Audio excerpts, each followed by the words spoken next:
Tientallen veroordeelden in Limburg zitten niet in de cel. Door personeelsgebrek in de gevangenis kunnen ze daar niet terecht om hun straf uit te zitten. In onze provincie waren er 3 gevangenissen voor mannen. Die in Maastricht is eerder gesloten. In Sittard zijn er 321 plekken, waarvan er 32 op dit moment buiten gebruik zijn. De gevangenis in Roermond telt 264 plaatsen en daar zijn 22 plekken niet beschikbaar. Allemaal veroorzaakt dus door dat personeelstekort. 10 jaar geleden telde Limburg nog 3 gevangenissen. In 2013 werd Maastricht namelijk gesloten. En daardoor zitten er nu alleen nog maar mannelijke gedetineerden in Sittard en in Roermond. Dat komt omdat er jarenlang is bezuinigd, sinds 2013 door staatssecretaris Steven. Vervolgens komt er geen geld bij, komt er hoge druk op het personeel, ziekteuitval en dan zijn de rapen gaar. Want dat betekent dat honderden veroordeelden voorlopig hun straf niet hoeven uit te zitten. Het gaat dan vooral om korte celstraffen, zo zei de minister afgelopen vrijdag. Ik zie een forse en nog enorme instroom op dit moment van gedetineerden. Ik zie mijn beperkte menskracht die ik op dit moment heb. Die 2 botsen met elkaar, dan neem ik maatregelen. En die maatregelen houden bijvoorbeeld in dat veroordeelden hun straf met een enkelband thuis kunnen uitzitten en dus niet meer naar de gevangenis hoeven te gaan.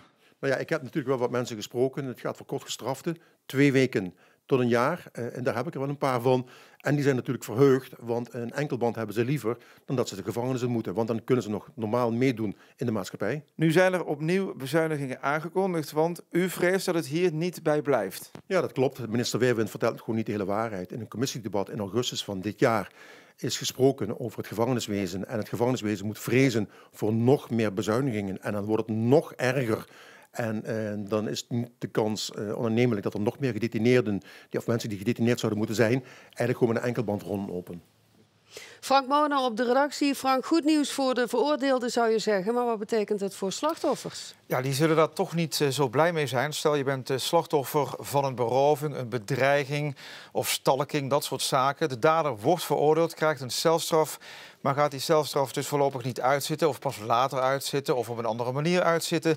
Ja, dan is dat voor veel mensen toch niet acceptabel. Dat zeggen ook hun advocaten.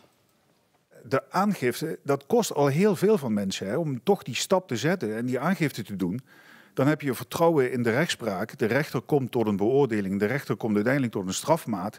En dan is het natuurlijk vernuikend dat dan uiteindelijk in de uitvoering dat wat beoogd is, namelijk een berechting en het rechtzetten van iets wat fout is en wat uiteindelijk niet had mogen gebeuren, dat het daar vastloopt. De oplossing die de minister noemt is een oplossing, maar je zou natuurlijk ook kunnen kijken of er over de grens wellicht nog capaciteit is, hier zeker in onze grensregio in België en Duitsland, of daar capaciteit is om mensen uiteindelijk toch achter die deur te brengen.